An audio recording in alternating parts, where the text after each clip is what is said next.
just the idea of seeing Musial and having hit those home runs was great.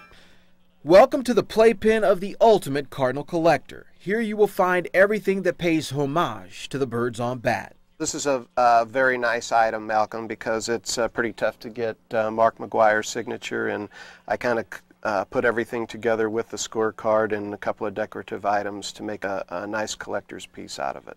And everything that would make the folks at eBay go nuts. These are the bobbleheads of all the members of the 500 Home Run Club.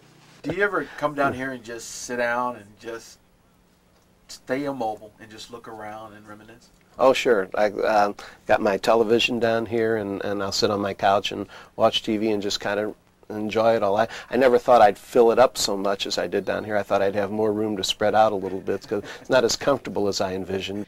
His name is Howard. His last name, well, we'll just withhold for safety of his $500,000+ collection. So, how did it all start? It's May 2nd, 1954.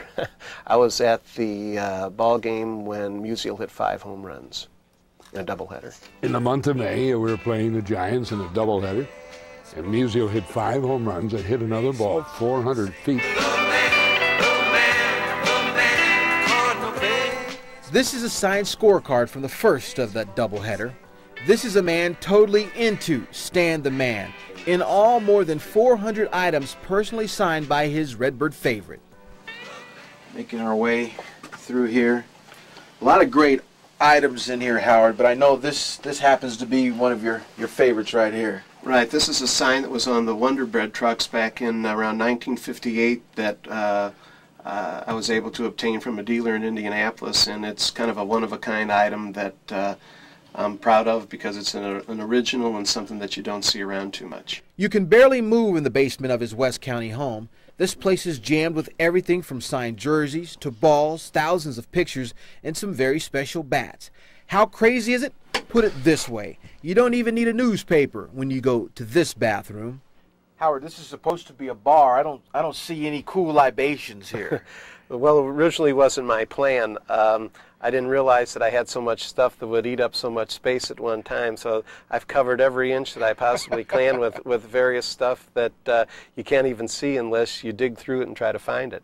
Boy, look at some of the names up here. Hammer and Hank, signed. Right. Well, there's a stack of pictures here that represent 8x10s of everybody that's got 3,000 hits or more. That's what this stack is. Stack over here that shows all the top 10 pitchers of all time that led the league in strikeouts. There's Nolan, the first one.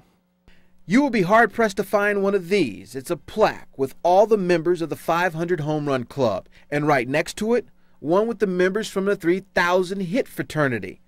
These are signed pictures of some of the best pitchers in the game's history, and thousands of cards, rare and expensive cards. Here you can peep at the wizard, tag up with Lou, and so much more. I have inside this case, which is hard to see, autographed baseballs of everybody in the 500 Home Run Club. Does that say Ty Cobb right there? Yes, it does. Babe Ruth, Ty Cobb, Honus Wagner. These are little statues called the Wickham Collection. They are 4 of the 5 original Hall of Famers. The 5th one that I can't find is a Walter Johnson. Howard, it's important to note you're not just a Cardinal-crazed fan, you're a big Yankee fan too, and this is a very, very special picture right here. Right, this is a picture of Mickey and Stan and Joe DiMaggio from the 1961 or 62 All-Star game, and it's a picture that you don't see around too much. There's probably less than a handful of people that have it, much less have it autographed by all 3 individuals.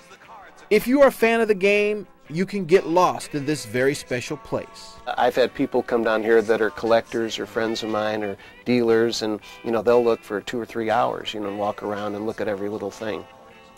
Other people that don't know sports or they appreciate the vastness of it, but they can walk through here in 15 minutes. So it really all depends on how interested.